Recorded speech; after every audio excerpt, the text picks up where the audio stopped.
I'm Ebong. And I'm Kate. Today we're dishing with you from the Reserve, which is located at 1426 L Street Northwest. And in front of me I have this lovely variation of the mint julep, which I can't wait to devour, but I will. Yeah, normally a now. wine bar, but today we're having a tasting of everything on the menu, I think. I know, brilliant. Well, Beautiful we're drinks. doing sassy drinks because we have sassy jewelry to talk about with our guest, Keya Bala. And she is bringing us jewelry that you don't really see all the time. So tell us about some of your wares. Well, I'm wearing some of them right now. I actually used to love going back to India and to anywhere really in Asia. And what ended up happening is on my travels that I found a lot of old oxidized jewelry, which you don't see in this part of the world, unless it's in museums, and then it's really sort of not so affordable. And what I used to do is pretty much gather up these pieces, whether they're from Afghanistan or Thailand or India, and rework them so that they were a bit more modern. I have always sort of believed in taking sort of antiquity and sort of adding that modern touch to it, especially because we live in a very sort of global chic kind of district over here. I always wanted to represent a bit of where I'm from and my heritage. So this is really, truly bit on the reuse, recycle. Absolutely. So is everything that you make reworked from something that you found, or is anything original? Most of it is, because I really believe in this new idea of green and eco-chic and eco-style. But a lot of the fashion that I do, which is another component of work that I do, is basically silks, whether they're organic cottons or organic silks, based off of textile art or artwork that I make, which is all original. There is some, reuse in it and recyclables in it, but most of it is sort of naturally made, and then it's starting from the beginning. And so a lot of your pieces tend to be one of a kind for the most part. I've seen a lot of the stuff you've worn over the last year or two, and a lot of your stuff tends to be one of a kind, you'd say? Yes, most of it. I really believe that the highest quality is always ensured when you're doing few pieces at a time. Generally, I also find that it's the boutiques that end up buying those pieces, or people that like to sort of spend a little bit of extra money on pieces that are really wearable works of art. Well, who in DC is wearing your pieces? Or I'm assuming you're selling them nationwide or maybe even around the globe, but we're here in DC, so who's your audience here in DC?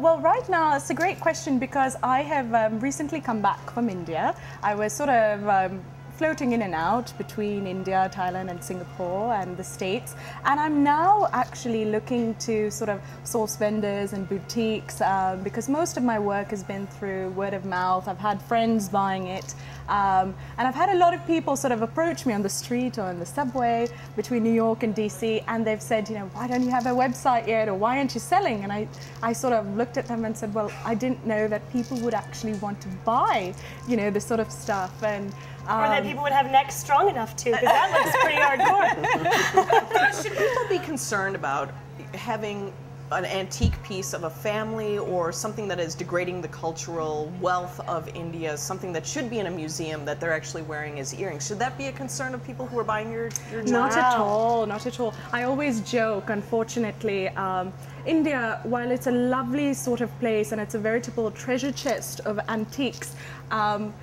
it could be said that people outside India that collect a lot of these sort of handlooms or textiles or jewelry pieces or even art pieces, interior sort of sculptural elements, would probably end up keeping them in a manner which is more befitting of them and really taking good care of them. It's sad to say, but unfortunately, when you come from a place that is so amazing and diverse and has such a beautiful culture, you end up taking a lot of that for granted.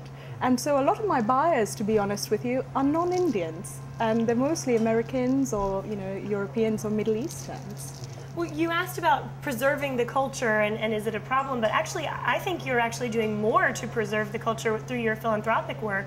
Absolutely. You're trying to increase the amount of Indian women that are doing something similar to what you do, unless I'm mistaken. Yes, yes. Actually, my philanthropy work started when I went to India and I wanted to shop for fabric.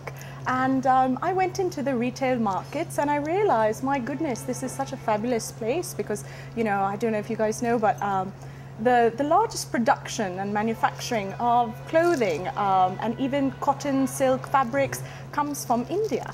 Most of your high-end New York fashion designers and Parisian designers, London designers get most of their fabric from vendors in China and India.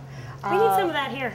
We really do. We need some sort of an open market, like an eco sort of merchandising market to actually help designers source fabrics and things like that. But, again, at sort of not rock bottom prices, but at the prices that are sort of fair, So like I was saying, I went to India and then I realized there are a lot of good NGOs there between the north and even the south. And I realized while they have really good handicrafts, they have really good people doing handloom and textiles, they don't have designers that understand what a lot of the larger, the global sort of buyers want. They don't understand the design aesthetic, which was a big problem because at the end of the day, they needed work to do and they were doing work, but they weren't able to sell it. And so I started employing a couple of weavers, and that couple of weavers turned into 20 or 30 weavers. And then I said, tell you what, I will give you double what X, Y, and Z are giving you, as long as you ensure to me that your child is going to be enrolled in the next or the nearest public school. And not even your child, your daughter. Yes. That's so important that you're, as a female entrepreneur in the States, is passing that on to the women of India. Absolutely. Because, I found that a lot of times what ends up happening in these NGOs is they have these wonderful, women's co-ops. But the children will come and sort of sit with their mothers and their fathers and they learn the trade, but a lot of them end up running away from home, they don't go to vocational training, and they don't really have so much money, because the middleman truthfully ends up walking away with more than 95%, and a lot of times. And then I realized, this is wonderful and this is a great opportunity to do what I love, but to also give back to my community. And then bring all of those things back here and give back to another community that I'm so sort of in love with. Yeah, that's brilliant because I think a lot of your inspiration, as well as with your pieces, you're mirroring philanthropic endeavor with what you really love, and a lot of people don't tend to do that. A lot of people don't have the ability to do that. They'll start their company and then, let me go help so-and-so community. But this is all ancillary to what you're trying to do. Yes, it is. It was started sort of by me, myself, and I, and now I have a wonderful sort of, committee under me based on sort of my friends and people that buy from me, that are my advisors, as well as these absolutely stunning people that work for me. And you also have a very big name admirer. We got to talk about this. I know you don't like to throw names around, but there's one person in particular that everybody thinks about when they think about jewelry, big pieces the way you are, that I think loved your stuff so much he wanted you to come work for him. Tell us really quickly, how did you land the admiration of David Yurman? Actually, it was at Neiman Marcus, and it was, David Yurman's sort of trunk show, if you will. And I remember walking in, as I usually do, with some of my pieces on, because I never really had the money to advertise, so I sort of decided, okay, I'll just wear everything that I have. And I went in, and I had gone actually to Jaipur, and I had done a couple of pieces, and the moment he saw me, he came right over to me, and he sort of dropped a couple of hints, if you will, and he said, "Where is that from?" And I said, "I'm not telling you because you may steal my design." And he said, "Good, I like that you're modest." And I said, "No, it's not a matter of that. I know how the system works." And he actually wanted to buy it, and I said, "This is very close to my heart because it's one of the first pieces that I made." And he said, "Well, if ever you need a job, let me know because I do have some positions that I could make available." And I said, "No, thank you. I like sort of going back home and doing the grassroots level thing." And he jokingly said, "Well, we can also open up a philanthropic side of the company." We're so glad that you have a new fan and you have 3 fans here. Thanks so much for joining us. I want the rupee. The rupee ring. Yes.